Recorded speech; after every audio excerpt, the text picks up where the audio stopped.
When I was in prison, I was looking for anything and everything to read because that's how I wanted to spend my time. I don't want to get mixed up with the rough crowd in there or raped. So I spent all of my time reading. I read maybe a dozen books, and I would talk on the prison phone occasionally to various people in my life. And one of them was Chiz, the guy who runs like the background of the show. And I was like, yeah, any books that you think would be good, fucking send them to me. They'll search them for contraband, and then I'll get them a day later. Dude, if you would have been in that prison for 2 more months, it would have been like, yeah, that's Kyle, but they call him the professor. Pretty much. Man, so, you want to know about Harry Potter? I read the whole Harry Potter series. I'm not going to lie, all the way through. It took me a week. But he sent me your book, and I hadn't read it previously. I burnt through it in maybe 3 days or something like that, 2 or 3 days. I fucking loved it. Oh, great, man. Your book is awesome. Whenever we do Audible reads, I often recommend your book. I've been permanently canceled, right? Permanently suspended. I had to record the whole thing, audio for the audiobook. It's a lot harder than you'd think.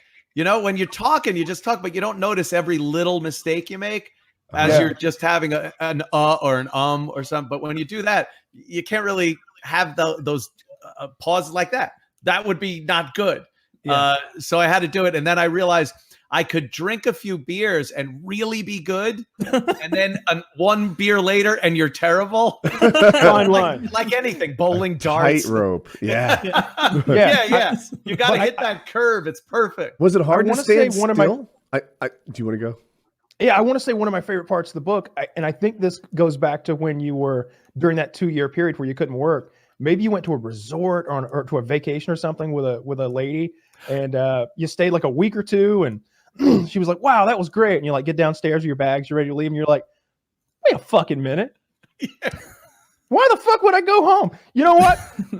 Roll it back. Let's do another couple weeks." Yeah, it was 2 weeks in Atlantis, down in the Bahamas, and just wheeling out, checking out. I was literally checking out, and then thinking like, what am I going home to? You start thinking, you get on the plane, you go home, you land, you drive back to the house, and then like go, I'm thinking of all that, thinking, why am I doing this?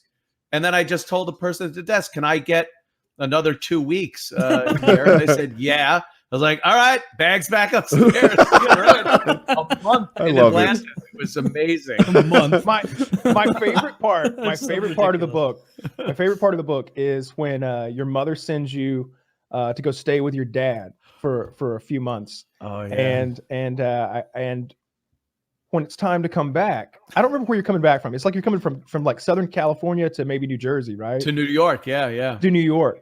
Long trip. So your mom sends enough money for a bus ticket, like a plane ticket. No, my mom sent 2 actual plane tickets. She said, "Here it is, 2 plane tickets for me and my brother to go from." My father cashed in the plane tickets, bought 2 Greyhound bus tickets, and shoved us on a bus from LA to New York City. And it was a traumatic trip. We wound up right off the bus in New York City because this was 1978, something like that. And right off the bus, we got arrested for being runaways. They thought we were going to be, 10 minutes later. Oh, I just came from New York. And they thought we were going to be child prostitutes or something. And my mom was pissed. But my dad had to, he had to buy some big jumbo Budweisers. Well, that's understandable. Well, he did get you laid though, which I thought like I was weighing the two, right? Like dad got you laid, but at the same time, he sent you on that hellacious bus trip with like $10 to your name. I think it was always man training. Like my dad would always put me in man training because I think his biggest fear in life was any one of his sons becoming a homosexual.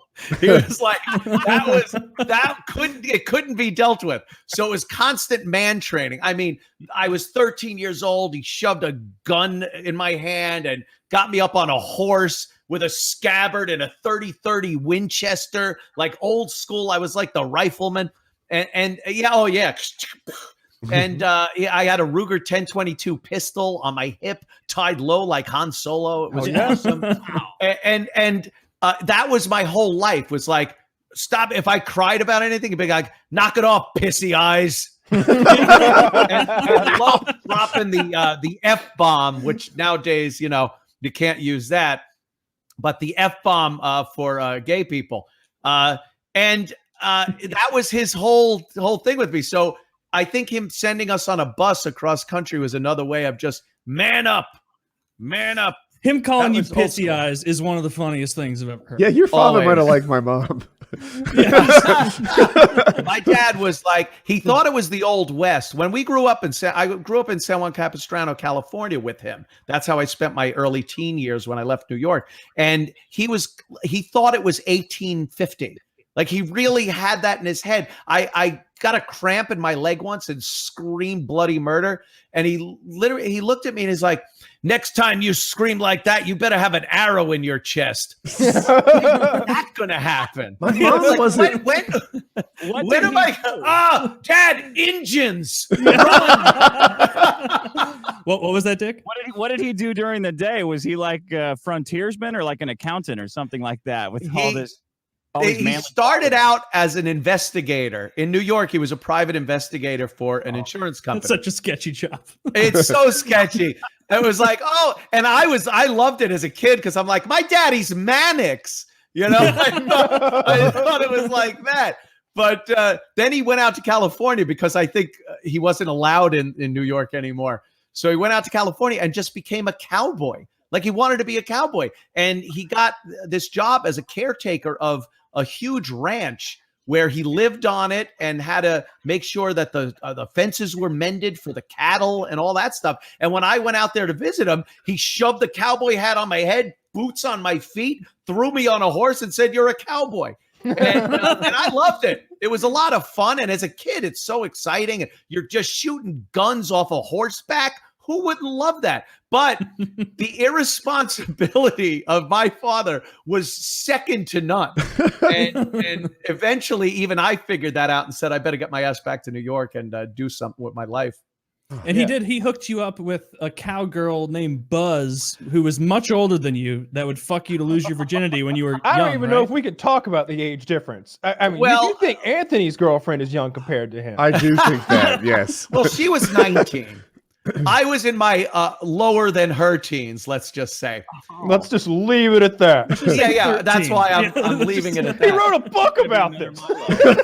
Yeah. She was quite the trooper. She was a good, Were you very 13, 70s. Anthony? Possibly, hypothetically. Were you What's that? 13, hypothetically? What's this number? Hypothetically, let's just say I was a teen, but you couldn't go one way and still be a teen in the number scale. That could mean anything. We'll leave it there. Yeah. Yeah. It was awesome. Like it was great. And I wasn't one of these dumb kids like you see these days when they get their teacher in trouble. I didn't say a word. I shut my mouth. That's right.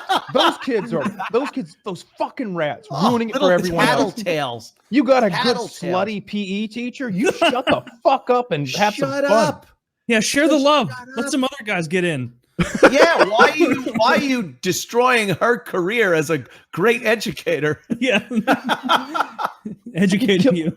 Yeah. It's like you found a unicorn in your neighborhood and you fucking slaughtered it to take the horn. I went to two We all guys in could have my ridden high the school unicorn. who did that. They both fucked this older woman, somebody's mom, and not older, but call like 30, but they're in high school. So to us, she's older. Yeah, right. Rotten for 5 years now. And they called themselves gladiators. And they would be like, yeah, we're getting off like gladiators. And what they're talking about is how after school they're going to fuck this woman. But Wow. she never got in trouble. They never gave up her name. I don't know who she is to this day. It's aged out now, I presume. And they got laid a lot, and I did not. Hillary Clinton. That was Hillary Clinton. This That's was Carol the 50s. Baskin, common mistake. No, but in all seriousness, I loved the book. Thanks, man. It gave me some peace for those 2 or 3 days I was reading it. Cool. And it's on the shelf in the other room. I'll have it forever. Thoughts of that's great. rape Thank were you, far man. from his mind. Yes, it took me. Those books were all about escapism, and I appreciated it. I have it. So I often daydream about how I'd get by in prison. Not well, by the way.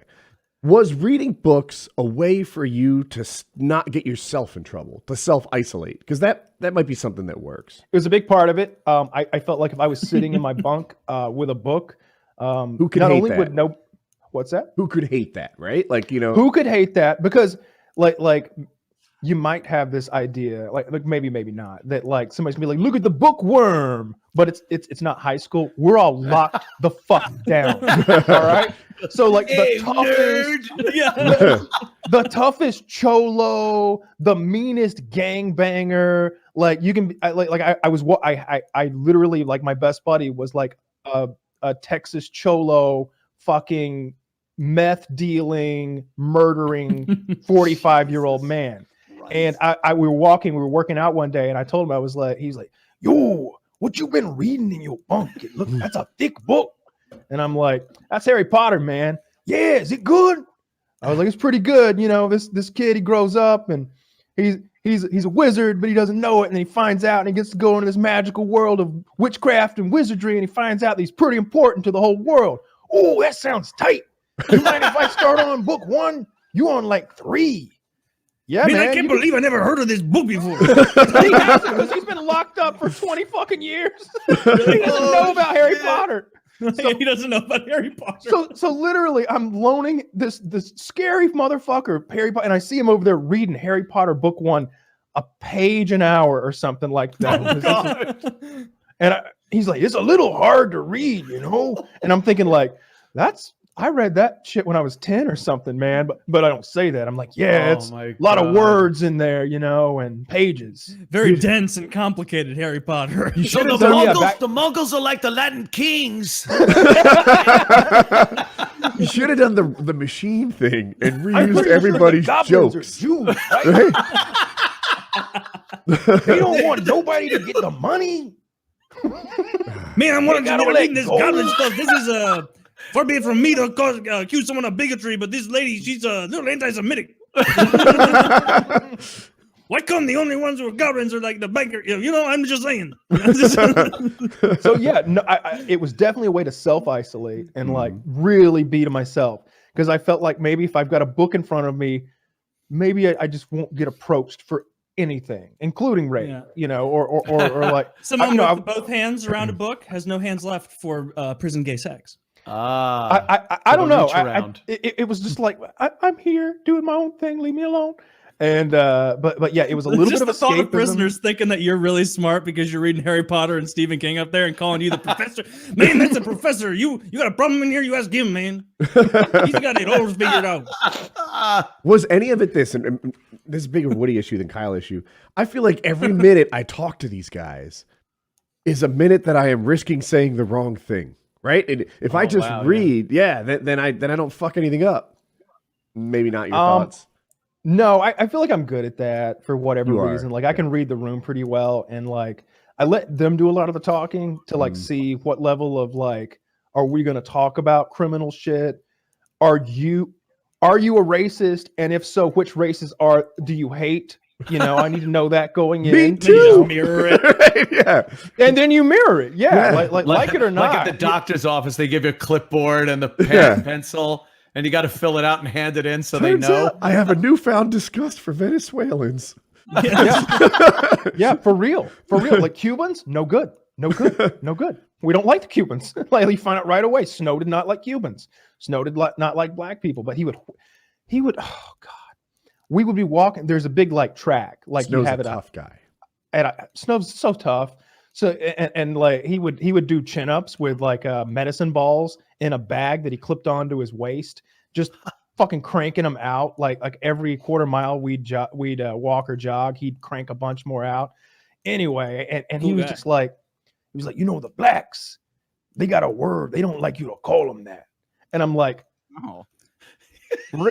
yeah, no, man. I think everyone knows, you know, the word. It's and I see him winding up to drop an N-bomb, you know, like he's winding up to drop a big fat one, and I'm looking around like, there's so many big black guys around us, Oh, no. and he drops it hard, and I'm just like, yeah, I've heard that word before. Yeah, I'm aware they don't like that. Yeah, it's, and then he just goes, bigger, bigger. And they don't like that when you say it to them. When you like, hey, bigger, and they hate it. And I'm just like, stop. Please Oh stop. my God, horrifying. I'm not down. Like he's always ready to fight or do whatever needs to be done. Like I just want to do my 60 days. I just want to escape. Yeah. Doesn't it become like it's just your life at that point? Like you have these preconceived notions of what it would be like to be locked up like that.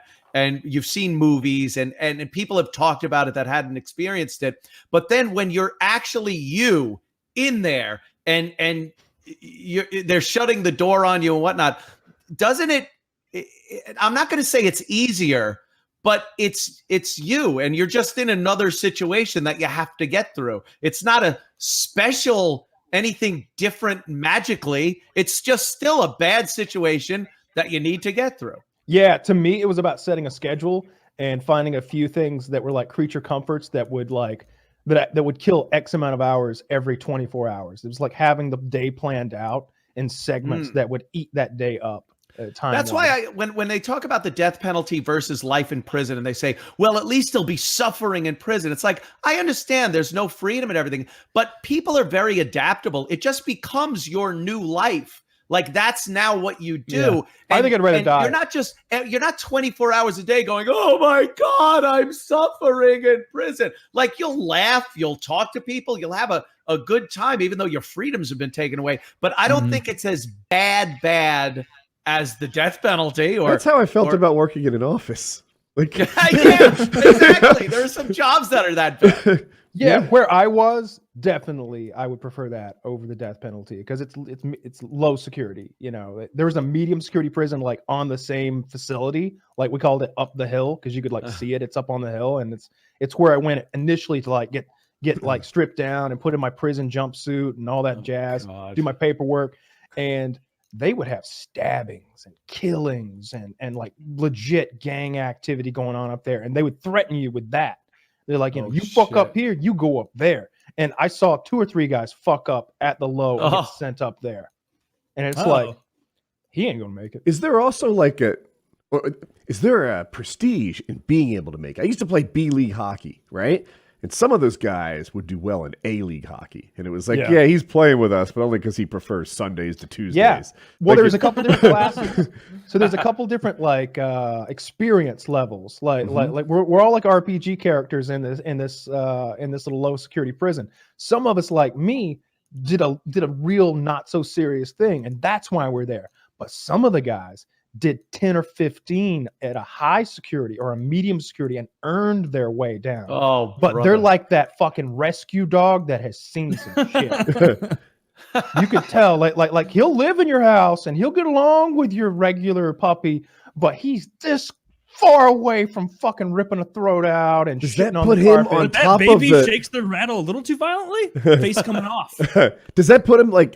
Do people give that a certain kind of respect? Like don't fuck with you. Poke that guy one time and he'll rip your face off. You could tell who you didn't want to fuck with. Like they were physically bigger. They just had a look about them, and oftentimes they were in positions of power within like they ran the laundry. Like he's the boss of all the laundry. He writes the schedule. He chooses who gets hired.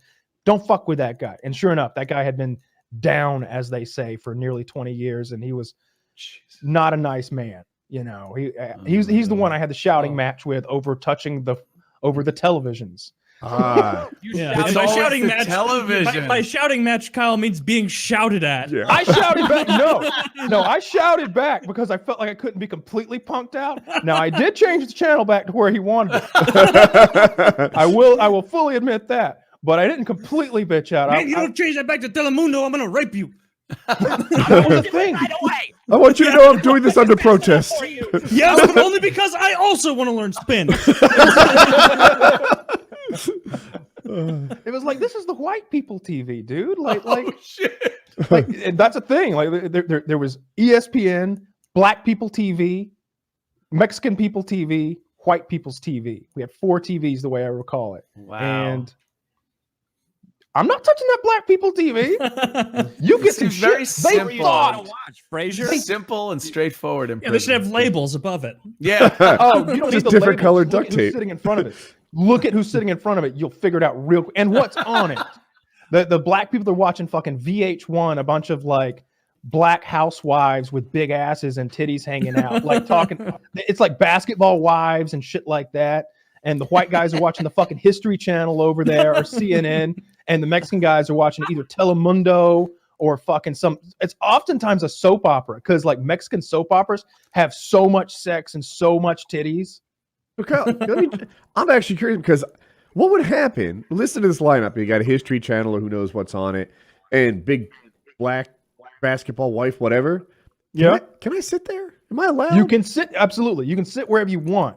Oftentimes, black guys would slide over with us, and he'd be like, "Hey, what are you watching?" And I'm like, it's this shit about the guy who invented Hershey's chocolate." It's History Channel. It's like the history of like American products. I'm like, this is the motherfucker that invented cornflakes. And he's like, God damn, I love cornflakes. He like tunes his headset in to like learn about, and me and this black guy who's like scary as fuck learned about cornflakes that day. I might turn that brownie into an Oreo just by sitting there. Yeah. In the There's middle. no issue. You could sit wherever you wanted. I actually, as long Not as quite there's wherever room. you wanted. As long as there's room, because there is Oh. assigned seating. Not only there's assigned spots, which is where the chair goes, and there are assigned chairs, and they're very different things. Wow. Now, he's not going to take your chair, but he will take your fucking spot that the chair is in. You'll be sitting in your chair in this spot, and he'll be like, "It's my spot," and I'm like, No, see, this is my chair. It's got my number on it. See, it's the one that has the pentagram on the back. Literally did. It's got the pentagram and 666 underneath it. He's like, yeah, but that's my spot. Your chair is in. Oh. All right, well, I guess I'll scoot. Loophole. like, what am I gonna do? Yeah, what are you gonna do? Wow, that's a The guy was a power bank play. robber. I'll have you know, I ordered a small amount of marijuana. What was the actual? So What tread did, carefully. what did you say to people when they like asked you what you were in? I in there foolishly for? told him the truth. And Is what that was bad? the actual Should you have thing lied? that Oh, go ahead. you told people? I should have lied. Should have been like, Answer yeah, I'm in both here questions. for killing a bunch of people who did whatever you did. So, Yeah. so Anthony asked, "What did you actually do?" And I asked, "Why is it better to lie?" Can you hit both? Well, I told him the truth. I told him exactly what I was there for because I thought maybe that would, they'd be like, that's bullshit, dude. Don't worry. You'll be out in 30 days. It's cool. You know, this and that. No need for me to rape you. You'll be, I don't even have enough time to teach you how to suck good dick in 60 days. You know, You thought the prisoners would say, "Oh, you don't belong here. We're going to be." a lot. Yeah. Some did. Some did. Some were like, that's bullshit. Yeah. I killed a cop. You know, but like some of the what I should have said is like trafficking. I was moving like, you know, 10 pounds of methamphetamine. Trafficking sounds good. Trafficking. Yeah. I was charged with trafficking at one point. I beat the rap on that one. And not that I beat the rap. I didn't do it. I was innocent. So I said, so I told him the Lawyer, truth. fuck me. Shit, he warned me about this. So I should have said something like that was more impressive and a little more prestigious and suggested that I was a little more hardcore than I actually was. Because what happened was, and I've told the story before, so I won't like dwell on it too much, is like they thought maybe I was part of 60 Days In. Maybe there's some kind of I'm a narc. God, right. I'm part of some, maybe I'm a narc or something. I'm there to like get him. So they a lot of the guys wouldn't talk around me about anything. Not that they were up to no good, but like they had knives, and not knives to hurt people, but knives to like cut up food. You know, you're not allowed a real fucking knife to cut They up an probably onion. do both. You're not allowed an onion. like the onion itself is contraband, and the knife to cut the onion is also contraband. And it was a while before I learned the hidden places where all the knives were. And there were a lot of knives hidden in like various spots. And I'd be like, hey, I really need a knife. He'd be like, yo, what kind of knife you need? Weto. He called me Weto, which means whitey, I think, in White, Spanish. yeah. Yeah. I should have said I was in for something scarier because a lot of guys thought I was a narc and didn't like me. And some of the guys, I was warned that, we lost Anthony, I think maybe. Yeah. Oh, hold on. Oh my And then I had one incident where I was in my bunk reading a book, and this guy that I was friendly with, this like 50, 60-year-old black guy who I had told, like, hey man, when I get out, you can have my radio and my headsets, which is like giving him $120 of prison money, essentially, which is a big deal. It comes slowly. Yeah, it comes real slowly. You can only use it's the whole thing. And his radio was busted, and I wasn't gonna be. Who needs a fucking Walkman radio on the outside? You know what I mean? So I was like, hey man, when I leave, this is yours. And he was like super appreciative. So he comes to me one day and he's like, yo, just want to let you know there's some guys over there talking, and they want to get with you.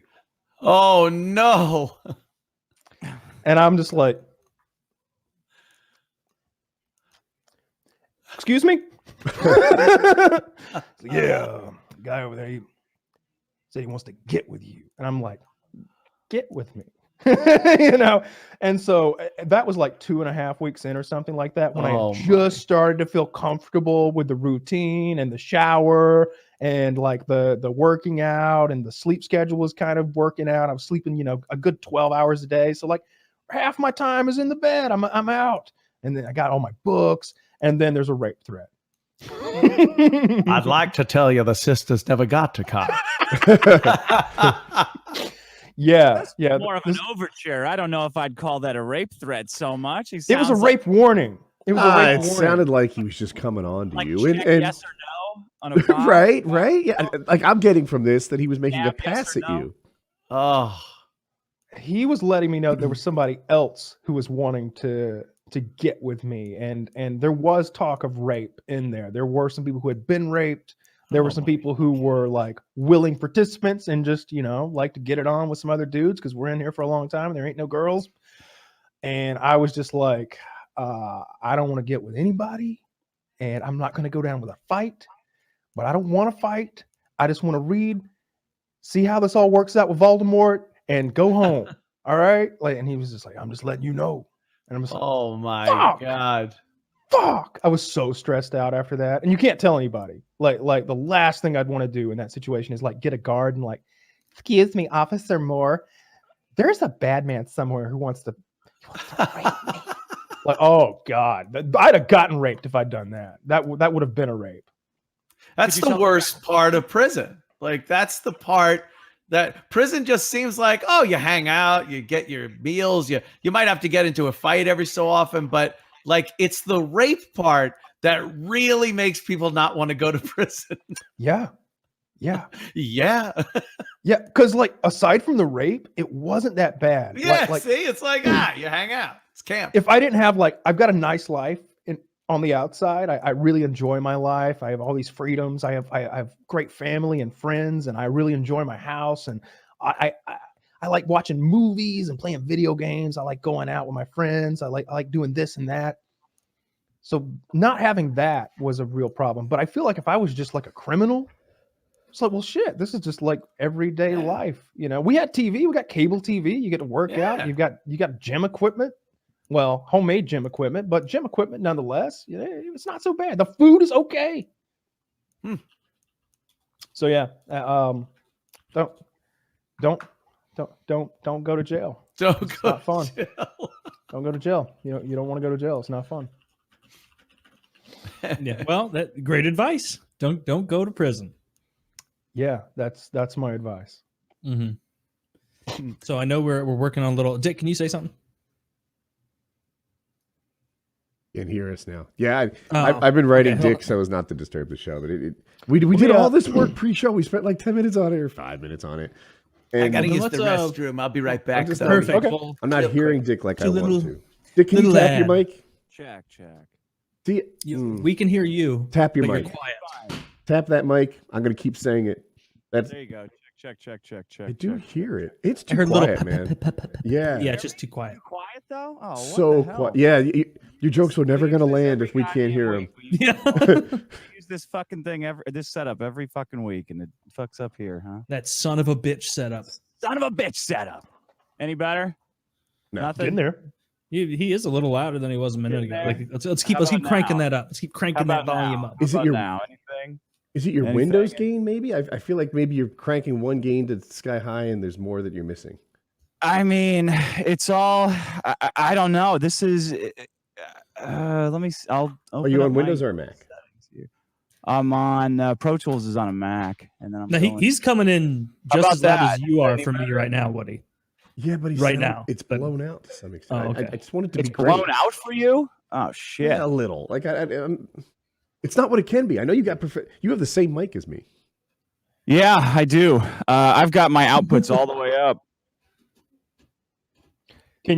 Woody, can you boost him? Like He is already boosted. you do the right click and slide the bar. Right. I got him at 50% on my end, and it's not terrible. I mean, it's blown out. It's just low. Yeah. It's blown out for you. Yes, Oh. sir. I have him at 145%. He's loud enough damn. now. He's just not as good as he should be. Is that's much worse? I imagine. Yeah. So it's not blown out You have a anymore. bottle of champagne? No, that Yeah. what you no. Woody, maybe you hear it differently, but what Dick just did sounded not blown out, and it was almost as loud as it was before for me. I don't know what your end is saying. I So turned him how's up. this? Bad? It's too Sounds quiet. bad like this. Yeah, It's it's too too quiet. quiet. It's too quiet. They're, I want to pump it up. There you go. Check. let's work with Better. that. For I a like while. that. Yeah, I let's like give that. that Let's more do that. time. Let's do it. Yeah. That's good. I'm glad I All said right. something. All right. Sorry about the flow. And we Anthony's lost our over there other account, popping Dick. bottles. Dick, is that other account going to stay away? Do I need to redo all the You're layouts? sipping on No, fuck champagne it, out of a I'm not tall touching anything. highballer glass. If it even slightly works, I'm not touching. No, your other account that used to be in the call is gone now. Yeah, that's fine. I just need to hear you guys' beautiful voices. I don't need to see it. All right. Perfect. Everybody sounds great. I don't Let's, need to. I don't need to see the look in Kyle's eyes while he's describing the threat of being raped. I There's can just imagine it. It's a little fine. lust in there. You could tell. I try to hide it, but you know. Well, I know because you're not saying like, "Well, let me get a look at him first," or yeah, that would have been mean- funny if I was like, all right, well, which guy? yeah. Yeah, which guy? Yeah. Being Which raped one? by Butterbean is different than being raped by Antonio Banderas. You know, we all Yeah. love to say it, but Oh, that's I'm- I'd I'm a rather be free raped by man. Butterbean because I imagine he's got enough fat around his crotch area that the dick looks very small and wouldn't hurt as much. or he can't get it in. He's too fat. Logic. Maybe he has a heart attack in the midst of it. Yeah. But before we jump on to the next thing, Kyle, I know you have to tell Yeah, our listeners about some really cool sponsors. I mean, I can. I told everybody, but let's do this one. Go. If you're buying sneakers online, there's a good chance that the shoe you're looking at is fake. How can you be sure that it's real? Well, Go.com is the safest way to buy and sell authentic sneakers online. They're the largest marketplace in the world for authentic Yeezys, Jordans, and over 600,000 other sneaker listings. They've made the whole process frictionless and trustworthy. They do this by only accepting sellers with the best reputation and by verifying that all those sneakers are authentic for their buyers. Every detail is inspected from the stitching and the color to the size and weight. GOAT certifies that every pair of sneakers on their site matches exact factory specifications. With over 500,000 sneakers on the platform, 10 million users, you will not find better prices for verified 100% authentic sneakers anywhere else. Find the perfect 100% authentic sneakers over at goat.com/PKA. That's goat.com/PKA. Plus, you'll be supporting our wonderful show here, keeping us rolling in the big bucks. But you got Yes. to go right now before the sneakers that you want are gone. When you head on over to goat.com/PKA, spelled GOAT, .com/PKA. Is that part of the read? You know it's not. I've told you 3 times now. Yeah, but you no, I don't know. Well, I like the little bit of flair you add to it. Yeah. A little bit of flair. Woody's the best audience for a comedian or an aspiring one, at least, because it's like every week he's just like, ha! I gotta feel like that would be the best part of having like an elder with Alzheimer's, like there every week with the same material, just like, this is gonna kill. Oh, yeah, you can fire the same jokes past Woody's bow, and he'll still give you a great laugh, and it's like, hell yeah, that's nice. Bring a couple of the classics out, when you're feeling sad about yourself. So, Man, that is the best part about having nephews is just using big hit jokes and they think you came up with them. You're like, oh man, they're gonna grow up. I was gonna say Kyle Uncle should have done Dick is that in the prison. coolest. Right? Like the machine went to Russia and he's over there like fat guy in a little coat slaying with this material. They hadn't seen any of it because it was the Soviet Union. Kyle could have done that with snow. I mean, I kind of did. Yeah, okay, good. I used my whole repertoire to try to make I mean, friends. in those there. clips of all the Kyle gets out of prison. I think the PKA we did has like 1 million views on that one, and then there's like bunches of clips of his stories with way more than 1 million. Yeah, So people it- like the it prison works pretty stories. well. They're I like funny. the prison stories. I mean, look, I hated doing it, but I love that I did it. Like if that makes any sense. Like, I remember telling my probation officer before I went in. He's like, "Are you worried?" And I'm like, "Fuck yeah, I'm worried."